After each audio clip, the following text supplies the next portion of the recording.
대한민국 아파트 한 채 가격이 계란 한 판 가격으로 떨어지는데 얼마나 걸릴 것 같으신가요? 설마 그런 일이 있겠냐고요? 베네수엘라도 처음엔 다 그렇게 생각했습니다. 우리보다 훨씬 부유했던 남미의 보석이 단 10년 만에 쓰레기통을 뒤지는 나라로 변한 건 총칼이 아니라 잘못된 경제 선택 때문이었거든요. 베네수엘라가 망하기 시작한 건 단 한 명의 독재자 차베스부터 시작이 됩니다. 입법, 사법, 행정을 한 손에 쥐고 선거 시스템까지 손바닥 위에 올려둔 채 거대 카르텔을 형성하며 국가라는 기계를 아예 분해해버렸기 때문이에요. 오늘의 이 영상은 단순한 경제 분석만이 아닙니다. 지금 대한민국에서 벌어지는 일들이 왜 베네수엘라의 멸망 시나리오와 99.9% 일치하는지 그 소름 돋는 10가지 징후를 현미경으로 보듯 아주 디테일하게 해부해드릴게요. 오늘 이 영상 하나만 끝까지 보시면 지금 우리 경제 곳곳에서 터져나오는 소름 돋는 신호들이 왜 베네수엘라의 멸망 직전과 똑 닮아 있는지, 그리고 내 소중한 자산을 지키기 위해 당장 무엇을 준비해야 하는지 완벽하게 이해하시게 될 겁니다. 지금 대한민국은 거대한 설계자에 의해 아주 정교하게 움직이고 있거든요.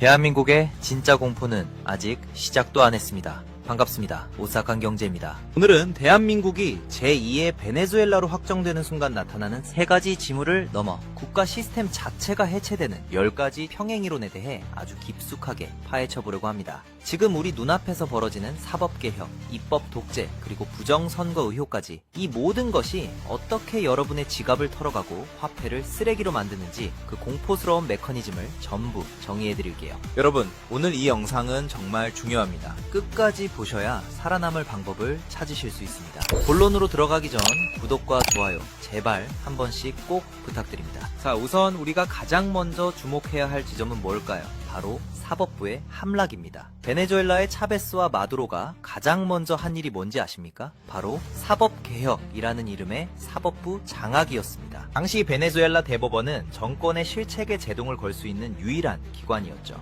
그러자 차베스는 어떻게 했느냐? 대법관 숫자를 기존 20명에서 32명으로 대폭 늘려버렸습니다. 소위 말하는 코트 패킹, 즉 대법관 증원을 통해 자기 편 사람들로 사법부를 꽉 채워버린 겁니다. 지금 대한민국 국회에서 벌어지는 일들을 보세요. 사법개혁이라는 명분으로 판사들을 압박하고 대법관 숫자를 늘리려고 사법제도를 개편하며 법원 행정처를 장악하려는 시도가 끊이지 않죠. 이게 왜 오싹한 거냐고요? 사법부가 장악되는 순간 기업의 재산권은 더 이상 보호받지 못하기 때문입니다. 저 기업은 반국가적이다 라는 말 한마디에 판사가 정권 입맛대로 몰수 판결을 내려도 막을 방법이 없어지는 거예요. 베네수엘라에서도 그렇게 수많은 민간 기업들이 국유화라는 이름으로 강탈당했고 그 순간 외국인 투자자들은 비명을 지르며 달러를 들고 탈출했습니다. 자본이 빠져나간 자리는 고스란히 하이퍼 인플레이션이 채웠고요. 다음은 입법 독재입니다. 왼쪽 정당이 국회 절대 다수를 차지하고 벌이는 입법 폭주. 이거 단순히 정치 싸움이 아닙니다. 베네수엘라에서도 좌파 정당이 의회를 장악하자마자 한 일이 뭐였을까요?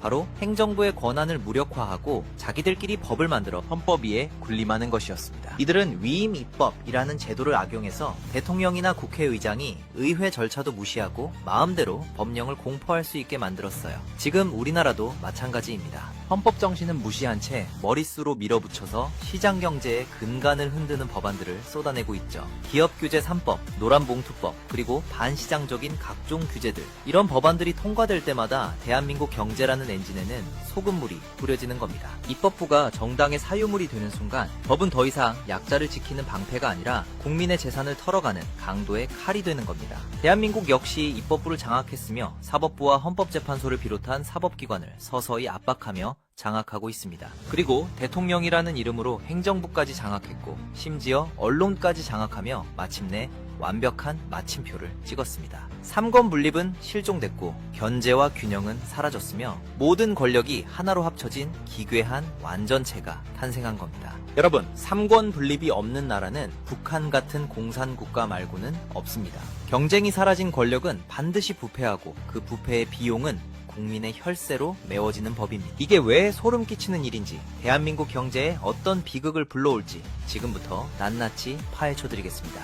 자, 먼저 많은 분들이 착각하고 계시는 주가지수의 미스터리를 풀어드릴게요. 베네수엘라 경제가 폭망하던 시절, 놀랍게도 카라카스 증권거래소의 주가지수는 세계에서 가장 높은 상승률을 기록했습니다. 1년에 수천 %씩 올랐어요. 아니, 경제가 망하는데 주가가 왜 올라? 라고 생각하시겠죠? 그게 바로 화폐가치 하락의 역설입니다. 화폐가치가 휴지 조각이 되니까 사람들이 현금을 들고 있으면 손해라는 생각에 주식이든 뭐든 실물 자산으로 미친 듯이 돈을 몰아넣은 거예요. 우리나라도 천천히 베네수엘라급 급행열차를 타고 있습니다. 환율이 상승하며 코리아 디스카운트니 뭐니 난리난 상황임에도 우리나라 증시는 코스피 4,500선을 뚫으며 사상 최고가를 연일 달성하는 큰 상승폭을 보이고 있습니다. 코스피를 견인한 건 삼성과 SK 하이닉스지만 2026년 6월 지방선거를 앞두고 특정 정치인과 엮인 이른바 포퓰리즘 테마주들이 실적과 상관없이 연일 상한가를 치고 있습니다. 이건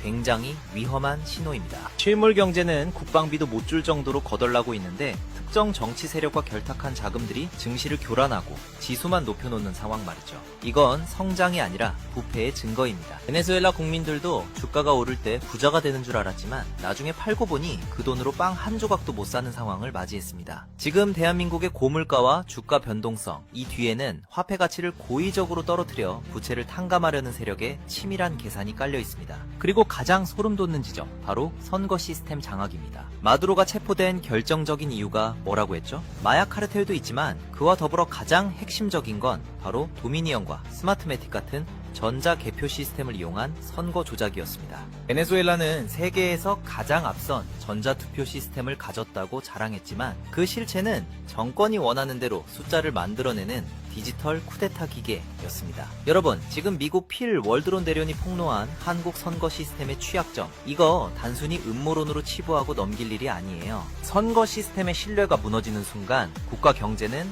사형 선고를 받는 거나 다름없습니다. 왜일까요? 정치인들이 더 이상 국민의 눈치를 볼 필요가 없어지기 때문입니다. 선거의 승패가 투표함 속 민심에 있는 게 아니라 중앙선관위 서버의 보안 구멍에 달려있다면 그들이 굳이 국민들 눈치 보며 경제를 살리고 민생을 돌볼 이유가 있을까요? 그냥 돈 뿌려서 환심 사고 시스템 뒤에 숨으면 그만인 거죠. 결국 부정선거 의혹은 경제 파탄의 가속 페달인 셈입니다. 현재 전 세계적으로 선거 시스템에 대한 결함의 흔적들이 다수 발견되고 있지만 유독 대한민국에선 이를 음모론이라는 프레임에 가둡니다. 언론의 가스라이팅 때문일까요? 하지만 팩트를 보십시오.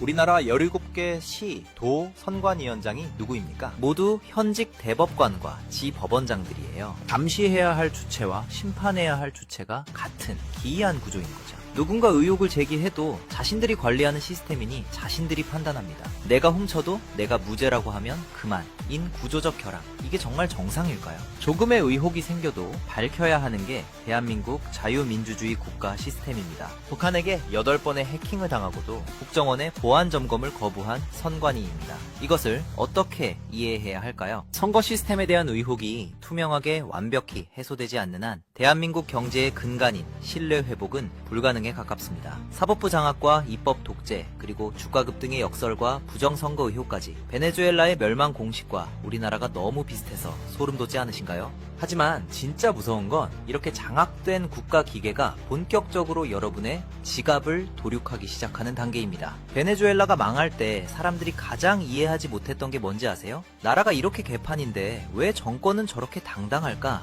입니다. 이제부터 그 뒤에 숨겨진 추악한 경제적 진실을 하나씩 벗겨보겠습니다. 최근 이재명 우리 동네 대표가 베이징에 가서 시진핑과 정상회담을 했습니다. 그리곤 중국산 휴대폰 샤오미의 화질이 좋다며 함께 찍은 사진을 자랑하듯 SNS에 글을 올렸어요.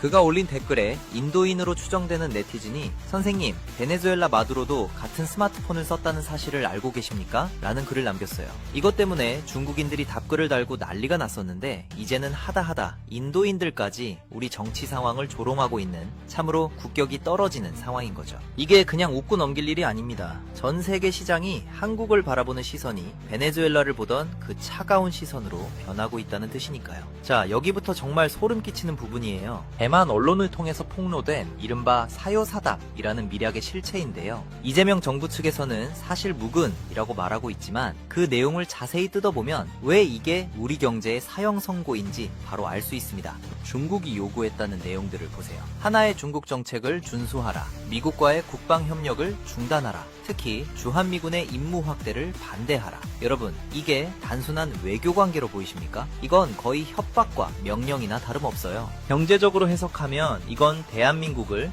미국의 경제 블록에서 스스로 걸어나가게 만드는 자살 행위입니다. 생각해보세요. 우리 먹거리의 20% 이상을 차지하는 반도체, 이거 우리의 기술로만 만들 수 있을까요? 천만의 말씀입니다. 미국과 네덜란드의 핵심 장비 없이는 삼성전자나 하이닉스 공장은 하루아침에 고철 덩어리가 됩니다. 그런데 우리가 중국 편에 서서 미국의 안보 전략을 방해한다? 그럼 미국은 즉각적으로 반도체 장비 수출 금지라는 칼을 뽑아들 겁니다. 그 순간 우리 주식시장의 기둥인 반도체 기업들은 상장 폐지 수준의 타격을 입게 되고, 이건 곧바로 여러분의 연금과 펀드, 그리고 우리 아이들의 일자리가 증발한다는 소리예요. 중국이 제시한 조건을 따르면 그 대가로 뭘 약속했는지 아시나요? 한국 가수들 공연을 허락해주고 관광객들을 보내주겠답니다. 정말 어처구니가 없지 않습니까? 국가의 심장인 반도체와 한미동맹의 가치를 아이돌 콘서트 티켓 몇 장이랑 맞바꾸겠다는 거예요. 이건 마치 우리 집 대들보를 뽑아주고 옆집 사람이 던져주는 사탕 몇 알에 기뻐하는 꼴입니다. 이게 바로 베네수엘라가 멸망의 길로 들어섰을 때 했던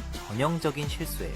여기서 우리가 주목해야 할 지점이 하나 더 있습니다. 바로 서해바다의 주권 포기 논란이에요. 이재명 우리 동네 대표가 시진핑을 만나서 서해를 평화와 공영의 바다로 만들자고 했죠. 중국의 불법 구조물에 대해서 건설적인 협의를 하겠다고요. 여러분, 이건 외교가 아니라 우리 영해를 사실상 공동 관리라는 명목하에 내어주겠다는 항복 선언입니다. 우리가 독도 수호에는 그토록 목소리를 높이면서 왜 중국이 우리 서해 앞마당에 말뚝을 박고 야금야금 영토를 넓히는 데는 입을 닫고 있는 겁니까? 여당도 언론도 이 고요할 정도의 침묵은 도대체 무엇을 의미하는 걸까요? 경제적으로 보면 서해는 대한민국 물류의 핵심 동맥입니다. 이곳에 중국의 간섭이 시작되는 순간 우리 물류 비용은 폭등하고 서해안 공단들은 서서히 고사하게 될 겁니다. 주권이 무너진 경제는 모래 위에 쌓은 성일 뿐이니까요. 안보가 무너진 여러분의 비즈니스도 자산도 한순간에 신기루처럼 사라질 수 있다는 걸 잊으시면 안 됩니다. 이건 단순히 외교적 자존심 문제가 절대 아닙니다.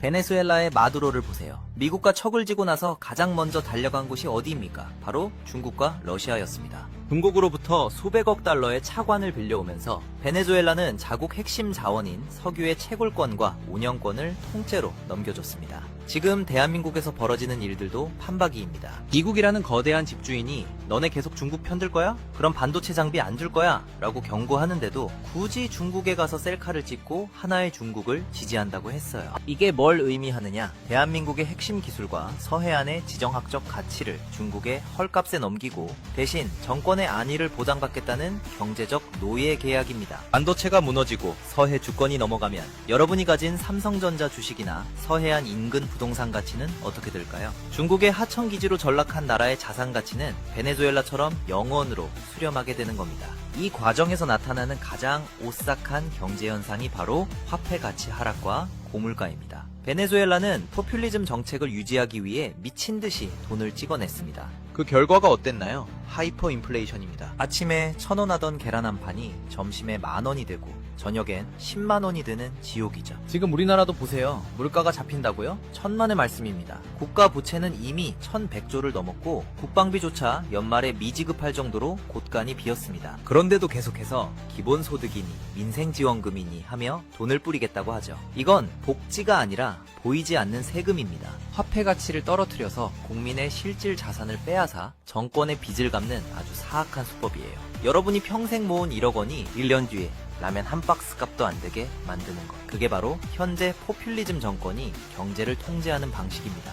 돈을 뿌려주니 처음엔 좋겠죠. 하지만 그 돈을 들고 시장에 갔을 때 살 수 있는 게 아무것도 없다는 걸 깨닫는 순간 여러분은 이미 정권의 노예가 되어 있는 겁니다. 자, 여기서 잠깐 듣고 계신 분들을 위해 여러분의 구독과 좋아요 한 번만 부탁드립니다. 대한민국이 베네수엘라의 전철을 밟지 않도록 깨어있는 시민들의 힘을 보여주세요. 여러분, 이제 조금 더 깊숙이 들여다보겠습니다. 베네수엘라는 행정, 입법, 사법부를 독재자에게 장악당했고 시위를 탄압했습니다. 베네수엘라 마두로 정권이 가장 무서워했던 게 뭘까요? 바로 굶주린 국민들의 분노입니다. 그래서 그들은 공권력을 이용해 시위를 잔인하게 진압했습니다. 그런데 단순히 최루탄을 쏘는 수준이 아니었어요. 시위 진압 과정에서 수많은 사상자가 발생할 정도로 강압적이었고 잔인한 수준이었습니다. 그리고 경제적 수단을 동원해 목줄까지 옥죄였습니다. 정부에 반대하는 시위에 참여하는 국민들은 식량 배급 카드인 조국 카드를 정지시키고 직장에서 해고하며 계좌를 동결해버렸어요. 지금 대한민국에서도 비슷한 징후가 보이지 않습니까? 특정 정당을 비판하거나 정권의 실책을 지적하면 극우라는 프레임을 씌워 내란 세력으로 몰아세우고 사법부를 동원해 입을 막으려 하죠. 특히 68명의 국회의원은 마두로를 옹호하는 성명서까지 냈어요. 정작 베네수엘라 국민들은 미국에게 감사하다며 온통 축제 분위기인데 각종 시민단체와 정치권에서는 트럼프를 규탄한다는 성명서를 내고 있습니다. 이게 왜 무섭냐고요? 그들은 이미 법보다 정권의 안위가 우선인 체제에 동조하고 있다는 뜻입니다. 행정 권력으로 경찰과 검찰을 압박하고 입법 권력으로 자기들 지키는 법을 만들고 사법 권력으로 반대파에게 유죄를 때리는 시스템. 이 삼박자가 갖춰지는 순간 여러분은 내 집 앞마당에서 시위 한번 못 해보고 재산을 몰수당할 수도 있습니다. 베네수엘라에서도 중산층들이 처음엔 설마 우리 집까지 뺏겠어? 라고 안일하게 생각했습니다. 하지만 정권은 토지개혁과 임대료 규제라는 명목으로 사유재산권을 완전히 파괴했습니다. 건물주를 악마화하고 세입자들을 선동해서 표를 얻은 뒤 결국은 건물주와 세입자 모두를 국가 배급망에 종속시켜버렸죠. 지금 우리나라에서 벌어지는 각종 부동산 규제와 반기업 정서 선동, 이거 베네수엘라에서 이미 20년 전에 써먹었던 수법입니다. 결국 이 모든 과정의 종착역은 국가의 거대 수용소를 만드는 것입니다. 선거는 마음대로 조작할 수 있고 법원은 정권 편이며 돈은 종이 조각이 되어 정부가 주는 배급 없이는 살 수 없는 나라. 이게 바로 마두로가 꿈꿨고 지금 대한민국 일부 세력이 설계하고 있는 2026년의 암울한 미래입니다. 이제부터 이 모든 징후가 하나로 합쳐져 대한민국이라는 국가 시스템이 완전히 멈춰서는 그야말로 마지막 단계를 말씀드리겠습니다. 여러분, 베네수엘라가 망할 때 가장 소름 돋았던 건 단순한 굶주림만이 아니었습니다.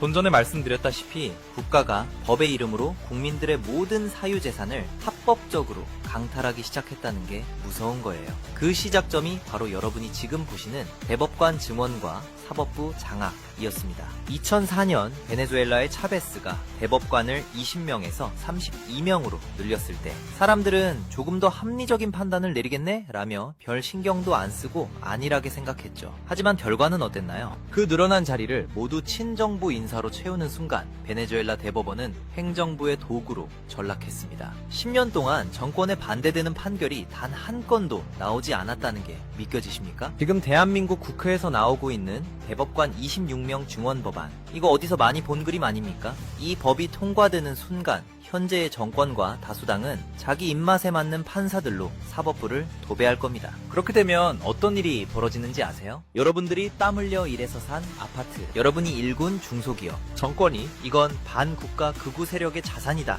라고 규정하면 판사는 그대로 몰수 판결을 내릴 겁니다. 법이 여러분을 보호하는 게 아니라 정권이 여러분을 털어가는 칼자루가 되는 거예요. 이게 바로 입법, 행정, 사법부가 하나로 합쳐진 독재 체제의 끝판왕이 되는 겁니다. 베네수엘라에서 사회주의 정당이 국회를 독점하자마자 국가 안보와 민생을 명분으로 기업들을 하나둘 몰수하기 시작했습니다. 세계적인 기업인 GM과 킴벌리 클라크 같은 곳들이 왜 공장을 버리고 탈출했을까요? 하루아침에 무장한 군인들이 들이닥쳐서 이제 이 공장은 정부의 것이다 라며 자물쇠를 채웠기 때문입니다. 지금 대한민국에서 벌어지는 반기업 정서 선동 그리고 입법 독재를 보세요. 국회라는 이름을 빌려 헌법 정신을 난도질하고 있습니다. 여기에 사법부까지 완전히 무력화되면 대한민국은 더 이상 자유민주주의 국가가 아니라 거대한 수용소가 되는 겁니다. 정권에 반대하는 시위를 하면 반국가 내란 행위로 몰아처벌하고 그들의 재산을 몰수해 포퓰리즘 자금으로 쓰는 악순환. 이게 바로 베네수엘라가 부국에서 거지가 된 10단계 매뉴얼입니다. 자, 여기서 우리가 절대 잊지 말아야 할 외부 변수는 있습니다. 바로 2026년 트럼프 정부의 행보입니다. 트럼프는 이미 예고했습니다. FAFO, Fuck Around Find Out의 줄임말로 미국에게 선을 넘는 적들에게는 경제적 사형 선고를 내리겠다고요. 만약 대한민국이 지금처럼 친중 행보를 보이고 부정선거 의혹조차 투명하게 밝혀내지 못한다면 미국은 우리를 레드팀으로 확정지을 가능성이 매우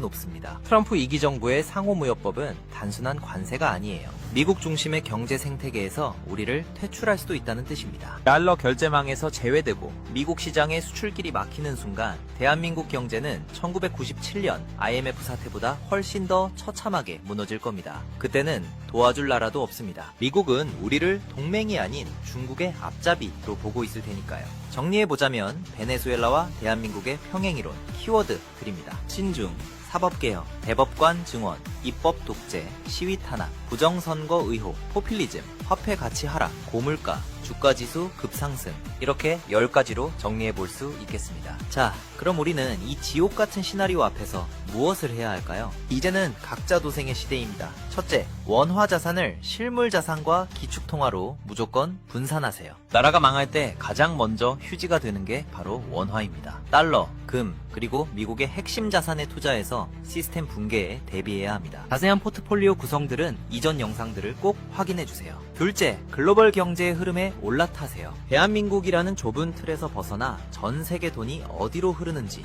보셔야 합니다. 미국이 주도하는 새로운 공급망에 우리 기업들이 어떻게 적응하는지 아니면 도태되는지 눈을 부릅뜨고 지켜보며 여러분의 투자 방향을 정해야 합니다. 셋째, 경제적 문해력을 키우는 겁니다. 선거 시스템이든 경제 지표든 누군가 조작하고 뒤흔들려 할 때 그게 내 지갑에 어떤 영향을 주는지 바로 파악할 수 있어야 해요. 서해 주권을 포기한다는 말이 내 장바구니 물가를 올리는 해상보험료 상승으로 이어진다는 걸 알아야 목소리를 낼 수 있는 겁니다. 침묵하는 대가는 결국 여러분의 전 재산이 될 수도 있다는 사실을 명심하세요. 넷째, 정치적 목소리를 내는 것을 두려워하지 마세요. 사법부가 장악되고 입법 복제가 판을 칠 때 국민이 침묵하면 그 침묵은 고스란히 여러분의 재산 몰수로 돌아옵니다. 지금 서해 주권 문제, 국방비 미지급 사태, 그리고 부정선거 의혹에 대해 끊임없이 질문하고 감시해야 합니다. 지금 같은 시기에 침묵하면 나중에 목소리를 내고 싶어도 못 낼 수도 있거든요. 여러분, 2026년은 대한민국 역사상 가장 오싹한 한 해가 될지도 모릅니다. 하지만 위기는 곧 기회라고도 하죠. 시스템이 무너지는 걸 미리 알고 준비하는 사람에게는 이 혼란이 새로운 부를 창출하는 기회가 될 수 있습니다. 베네수엘라에서도 미리 준비하고 자산을 달러나 금으로 바꾼 소수의 사람들은 오히려 그때보다 더 부유하게 잘 살고 있습니다. 여러분은 그 준비된 소수가 되셔야 합니다. 오늘 제가 말씀드린 베네수엘라와의 완벽한 평행이론, 이건 단순한 우연이 아닙니다. 아주 정교하게 기획된 국가 파괴의 시나리오예요. 마치 베네수엘라라는 교과서를 보고 따라하는 듯한 움직임을 보이고 있는 것 같아요. 우리가 여기서 멈추면 우리 아이들에게는 쓰레기통을 뒤지는 미래밖에 남지 않습니다. 다시는 이런 비극이 반복되지 않도록 오늘 이 영상을 주변에 널리 공유해 주시고 정신 바짝 차립시다. 여러분, 가시기 전에 구독과 좋아요 한 번씩만 꼭 부탁드려요. 대한민국은 아직 죽지 않았습니다. 우리가 깨어있는 한 제2의 베네수엘라가 되는 길은 막을 수 있습니다. 끝까지 시청해주셔서 감사합니다. 여러분의 소중한 재산과 나라를 지키는 그날까지 오싹한 경제는 멈추지 않겠습니다.